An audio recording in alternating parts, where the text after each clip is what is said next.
ونسلم على سيدنا ومولانا محمد صلى الله عليه وسلم رسوله النبي المكين الحنين الكريم الرؤوف الرحيم. اما بعد، اعوذ بالله من الشيطان الرجيم. بسم الله الرحمن الرحيم. بمس تحفظوا من کتاب اللہ وقانوا علیہ شہداء. وقال اللہ تعالی فی الکلام المجید انا نحن نزلنا الذکر وانا لہ لحافظون. صدق اللہ مولانا العظیم. آج ہم جس موضوع پر کچھ وقت کے لیے گفتگو کریں گے وہ نہایت ہی اہم بھی ہے اور بڑا دلچسپ موضوع بھی ہے. میں نے قرآن مجید کی 2 جگہوں سے آیات تلاوت کی ہیں. ایک ہے سورہ مائدہ کی 44 نمبر آیت کا ایک حصہ، اور دوسرا مشہور آیت ہے سورۃ الحجر کی. ان دونوں آیات میں ایک بڑا اہم مضمون بیان ہوا ہے، اور وہ یہ ہے کہ اللہ تعالیٰ نے فرمایا سورہ المائدہ والی آیت میں اللہ تعالیٰ نے جو پچھلی قومیں اور پچھلی امتیں تھیں، بنی اسرائیل تھی جس میں یہود تھے، جس میں نصارہ تھے، عیسائی اور یہودی تھے، ان کا ذکر کرتے ہوئے اللہ تعالیٰ نے فرمایا کہ بِمَسْتُحْفِظُوا مِنْ کتاب اللہ، جو ان پر اللہ نے کتب نازل کی تھی نا، پچھلی قوموں پر جو کتابیں نازل ہوئی تھیں، ان کتابوں کی حفاظت اور اس کی محافظت کا ذمہ اللہ نے ان لوگوں کے سر ڈالا تھا. اس کا ذمہ اللہ رب العزت نے کس کے سر ڈالا تھا؟ استحفاظت کا لفظ آیا قرآن میں کہ جو کتاب پچھلی قوموں میں سے جس قوم پر نازل ہوئی وہی قوم اس کتاب کی محافظ قرار دی گئی. گویا کہ اس قوم کی یہ ذمہ داری لگائی گئی کہ تم لوگوں نے صرف ان احکام پر عمل نہیں کرنا بلکہ ان احکام کو محفوظ بھی رکھنا ہے، اگلی نسلوں میں منتقل بھی کرنا ہے اور اس پر عمل بھی کرنا ہے.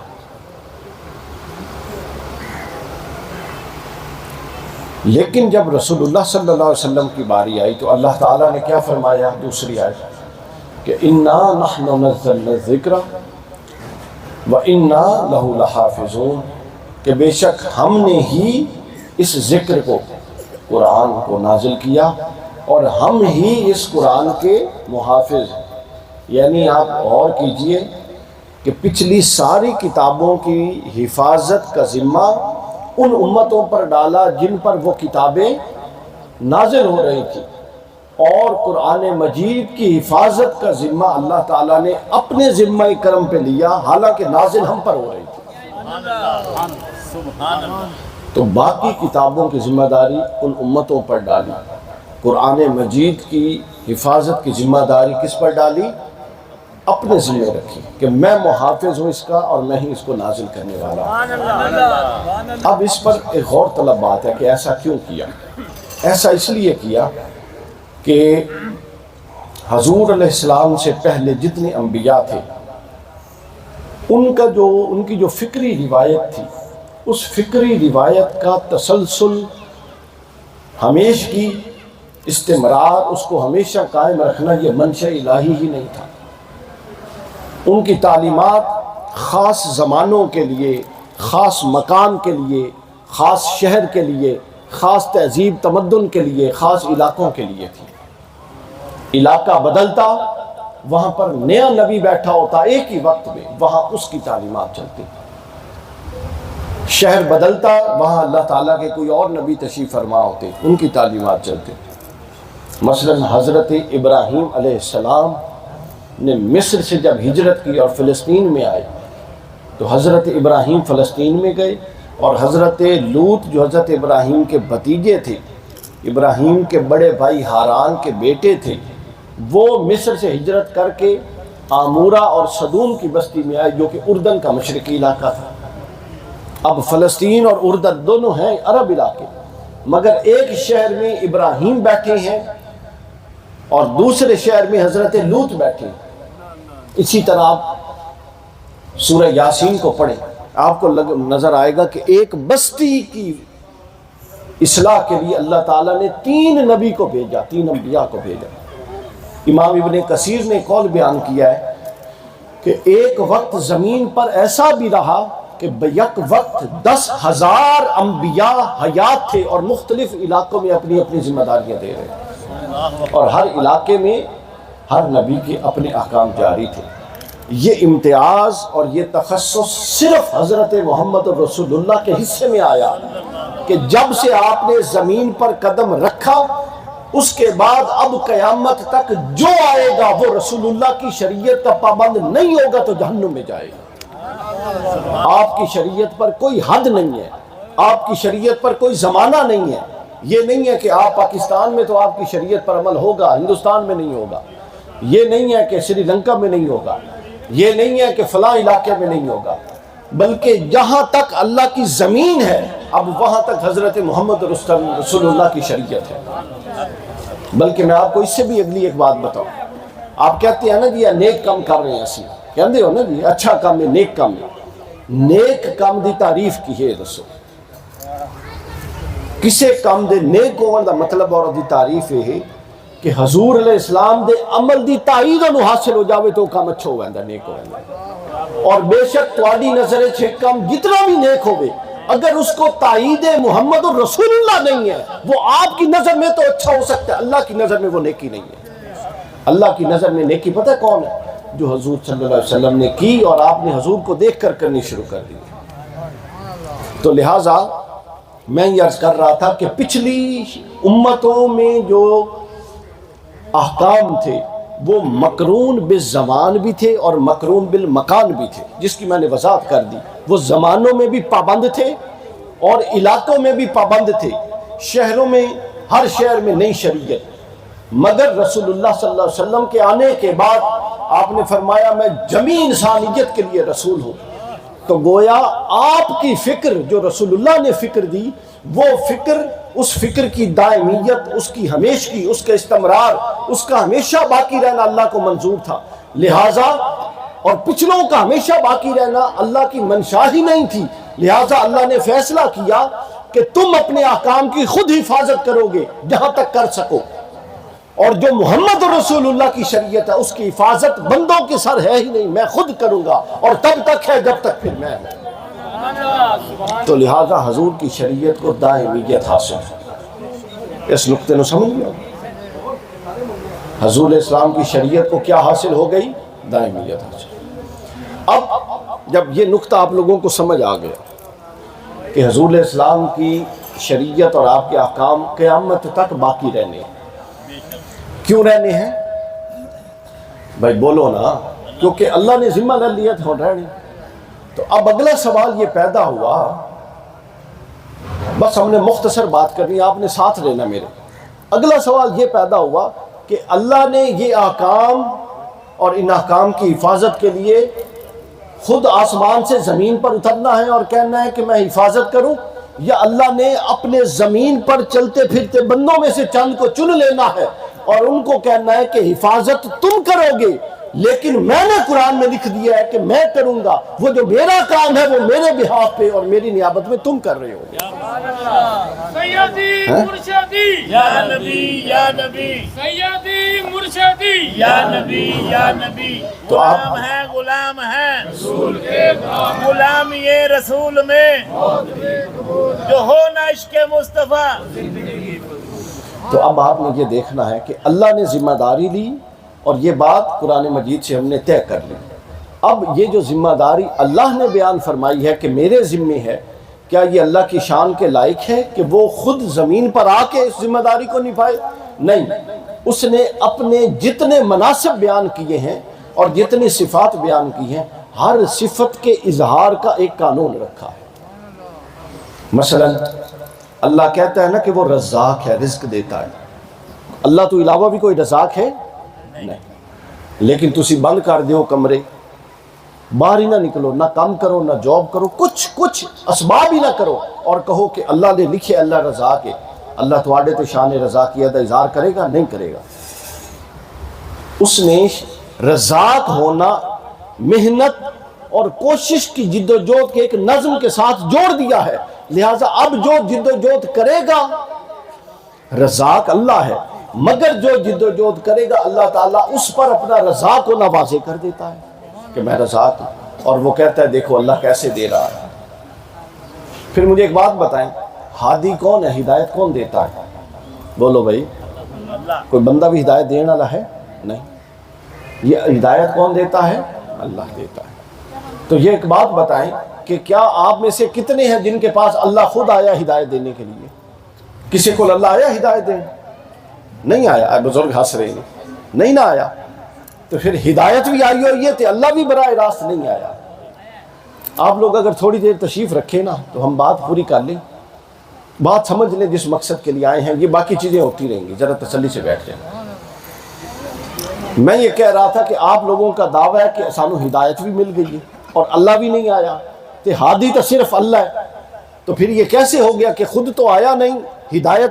تو پتہ لگا کہ اس نے ہدایت دینے کا ایک نظم بنا رکھا ہے کہ وہ انبیاء کو چنتا ہے، ان انبیاء کو بھیجتا ہے، پھر انبیاء کے نائبین بنتے ہیں اور ان کے ذریعے وہ سلسلے ہدایت کو جاری کرتا ہے اور کہتا ہے کہ ہدایت میں دیتا ہوں. سمجھ گئے ہو؟ پھر اللہ فرماتا ہے کہ عادل میں ہوں. فرماتا ہے کہ نہیں فرماتا؟ تو جب دو مدنوں میں فیصلہ کرنا ہوتا ہے تو اللہ نیچے آ جاتا ہے کہ آ کے میں تمہیں فیصلہ کروں؟ نہیں. اللہ اپنی صفات کا مظہر ایک شخص کھڑا کر دیتا ہے جو ہوتا تو بندہ ہے مگر صفت عدالت سے بڑا ہوا ہوتا ہے، جیسے عمر فاروق بڑا ہوا تھا. اللہ نے کہا اب جہاں عدل و انصاف نہیں ہوگا وہاں فاروق جائے گا اور انصاف کر دے گا. اللہ حق کو نافذ کرنے والا اور باطل کو مٹانے والا ہے کہ نہیں؟ جاء الحق وزہق الباطل ان الباطل کان زہوقا. قرآن نے کہا کہ حق آئے گا اور باطل مٹ جائے گا. تو بتائیے کہ باطل کو مٹانے کے لیے اللہ تعالیٰ نے آسمان سے خود آیا؟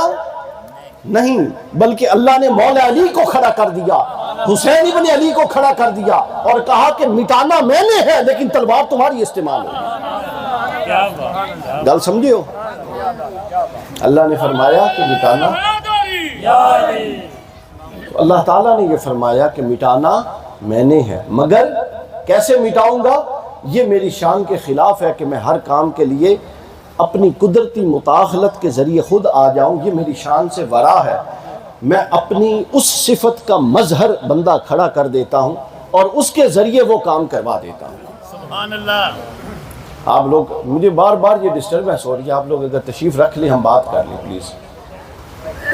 تو رکھ لیں. اب کیا ہو گیا؟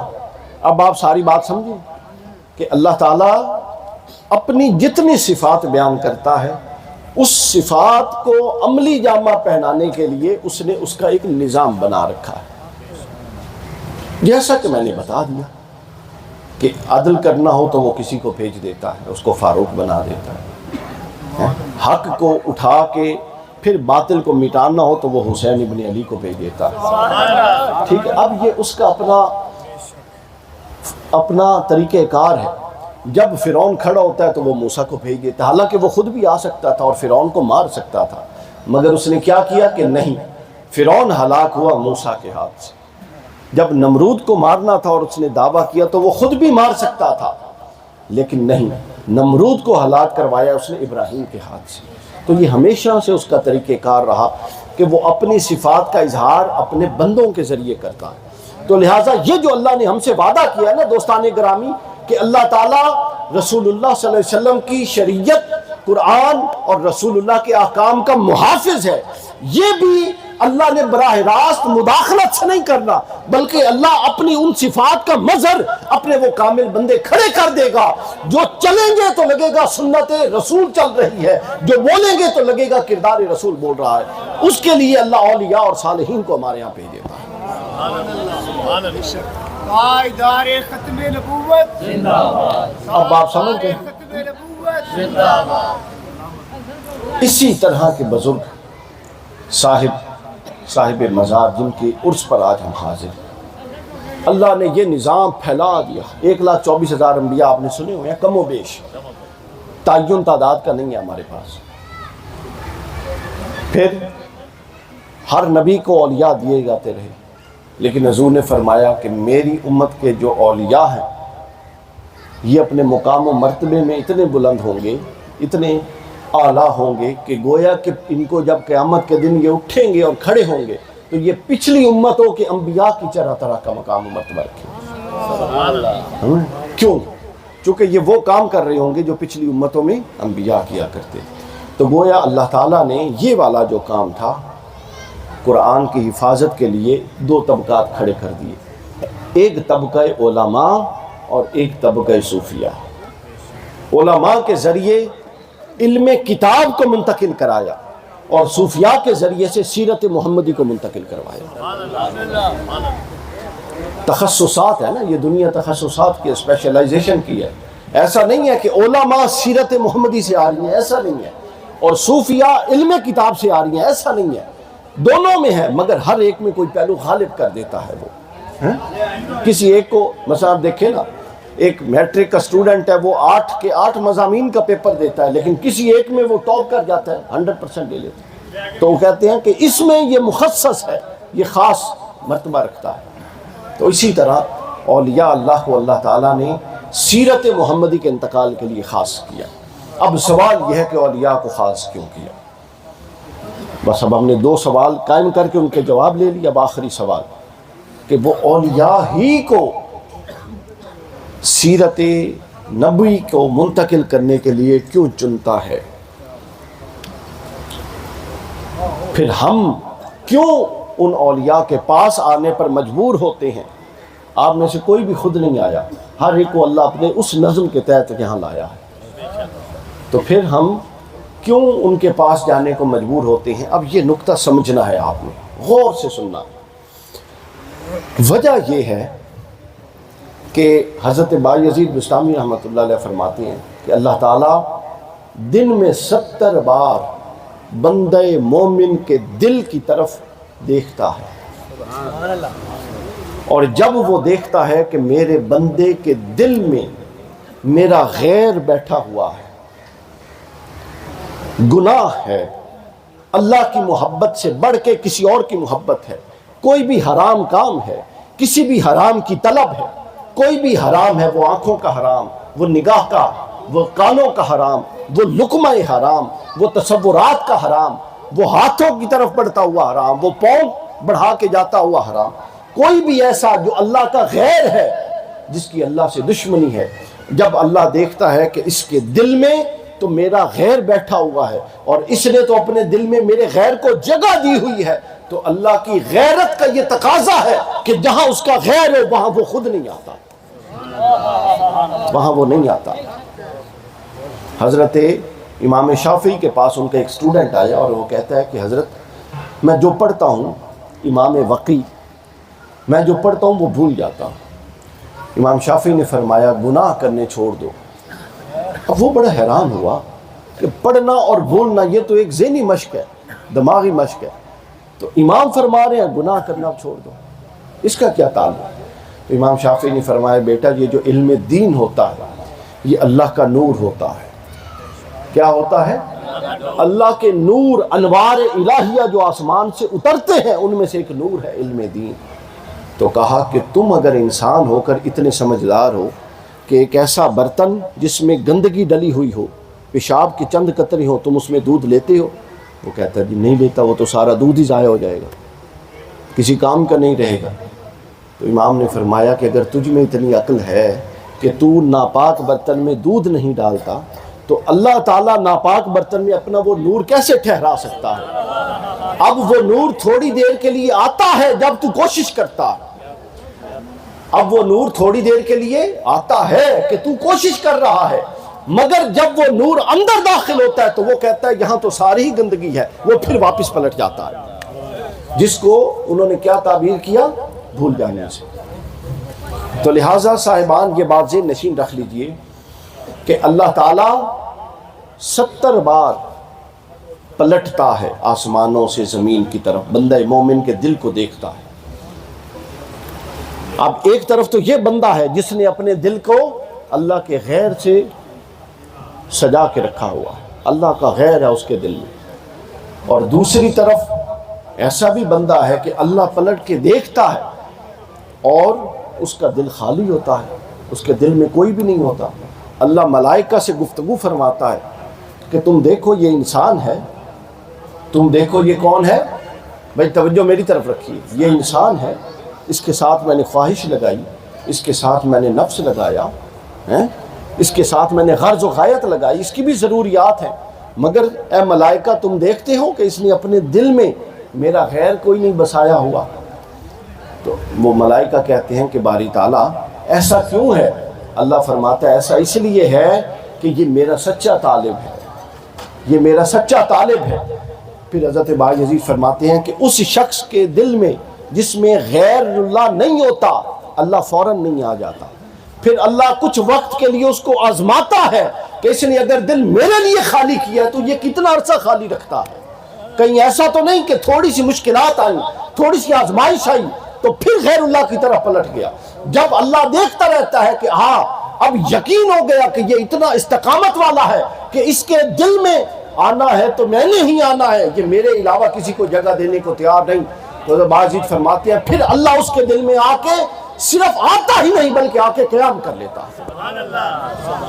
تو ایسے لوگ پھر چنے جاتے ہیں صاحبان، ایسے لوگ چنے جاتے ہیں جن کو ذریعہ بنایا جاتا ہے انتقال سیرت محمدی کا اور حفاظت سیرت محمدی کا، جن کا پورا وجود صاف ہوتا ہے، ہر طرح کا غیر اور ہر طرح کا گندگی اور ہر طرح کی غلاظت سے وہ اپنے جسم کو جب صاف کر دیتے ہیں، ستھرا کر دیتے ہیں، تو پھر اللہ تعالیٰ وہ علم کا نور جو قرآن کے ذریعے رسول اللہ پر آیا اس کا فیض ان کو دیتا ہے، اور وہ قرآن کے امین بن کے سڑکوں پر پھرتے ہیں اور پھر لوگ ان کی دستبوسیاں کرتے ہیں۔ اب آپ کو میں نے خطاب نہیں کیا، میں نے آپ کو ایک پروسیس سمجھایا تاکہ آپ کو سمجھ آئے کہ اولیاء، اصل حقیقی اولیاء کا مطلب کیا ہے۔ آج کل اولیاء کا معاملہ یہ ہے کہ ہم صرف سناتے ہیں کرامات، ہم صرف بیان کرتے ہیں ان کے قصے، ہم دیو مالائی حرکات بیان کرتے ہیں، جس سے جو مخالف طبقہ ہے وہ گرفت کرتا ہے، اور اس سے جو نوجوان ہے وہ صوفیاء پر اعتقاد بھی کمزور کر رہا ہے، کیونکہ ہم صوفیاء کی اصل جو ان کا کمال ہے وہ نہیں بیان کرتے، ہم پانی پہ چلنا اور ہواؤں میں اڑنا بیان کرتے ہیں جو کہ غلط روایات ہیں۔ ہم یہ نہیں بیان کرتے کہ وہ نفس کے ساتھ اس زمین پر 70 سال رہے مگر انہوں نے کبھی کسی غیر کی طرف آنکھ اٹھا کر نہیں دیکھا، اس سے بڑی کیا کرامت ہو سکتی ہے؟ انہوں نے لقمہ حرام اپنے پیٹ میں نہیں ڈالا، اس سے بڑی کیا استقامت ہو سکتی ہے؟ انہوں نے کبھی غیر اللہ کی طرف ہاتھ نہیں بڑھایا، انہوں نے اپنا پاؤں اس طرف نہیں اٹھایا جس سے اللہ نے روکا تھا۔ اتنا بھی اللہ کا حیادار کوئی ہوتا ہے؟ اتنے اولیاء صالحین۔ تو یہ لوگ پھر اولیاء اور صالحین ذریعہ بن جاتے ہیں رسول اللہ صلی اللہ علیہ وسلم کی سیرت کے انتقال کا۔ اتھو تک میرے نال آ گیا اور سمجھ آ گیا؟ بس اب آخری بات کہ یہ لوگ یہ صفائی کیسے کرتے ہیں، چونکہ ظاہر ہے ہم نے صرف ان کا تذکرہ تو نہیں کرنا نا، ان کی سیرتوں سے سیکھ کے اپنی اصلاح کا سامان بھی تو کرنا ہے۔ تو پھر اگلا سوال یہ ہے کہ یہ لوگ اتنا کچھ کیسے کرتے ہیں تاکہ ہم بھی چلو 2-4 قدم ہی صحیح اس رستے پر تو چل پڑے۔ تو صاحبان یہ ہمہ وقت مجاہدہ اور اپنی ذات کا محاسبہ کرتے رہتے ہیں۔ ان کو اس سے غرض کم ہوتی ہے کہ وہ کیا کر رہا ہے اور وہ کیا کر رہا ہے یا وہ کیا کر رہی ہے، ان کو اس سے غرض زیادہ ہوتی ہے کہ میں نے کیا کیا ہے اور میں نے کیا جواب دینا ہے۔ ہم جب سے لوگوں کی پیچھے پڑے ہیں کہ وہ کیا کر رہے ہیں اور لوگوں کے جج بنے ہیں، تب سے ہم نے اپنے عیبوں پر نظر ڈالنی بند کر دی ہے، اور یہ سب سے بڑی تباہی ہے کہ ہر بندے کی نظر میں دوسرے کے 100 عیب ہیں اور اپنا ایک عیب بھی نہیں۔ صوفیاء کی تعلیمات دوسرے کے، وہ کہتے ہیں کہ صوفی وہ ہوتا ہے، تصوف کی کتب میں لکھا ہے کہ جو اندھا ہو دوسرے کا عیب دیکھنے سے اور بینا ہو اپنے عیب دیکھنے کے لیے، یعنی دوسرے کی طرف دیکھے تو وہ ایسے دیکھے جیسے وہ اندھا ہے، دیکھ بھی نہیں سکتا، اور جب اپنے گناہ کی طرف دیکھے تو ایسے دیکھے جیسے دونوں آنکھوں سے دیکھ رہا۔ شیخ سعدی شیرازی رحمۃ اللہ علیہ کا بیٹا انہوں نے بیٹے کو جگایا اور تہجد پڑھی، 2 نفل پڑھی۔ بیٹے نے کہہ دیا کہ ابا جان یہ کتنے بدبخت لوگ ہیں، یہ سارے ہی سوئے پڑے۔ شیخ صاحب سر پھر انہوں نے کہا کاش کہ میں تجھے 2 نفلوں کے لیے نہ جگاتا۔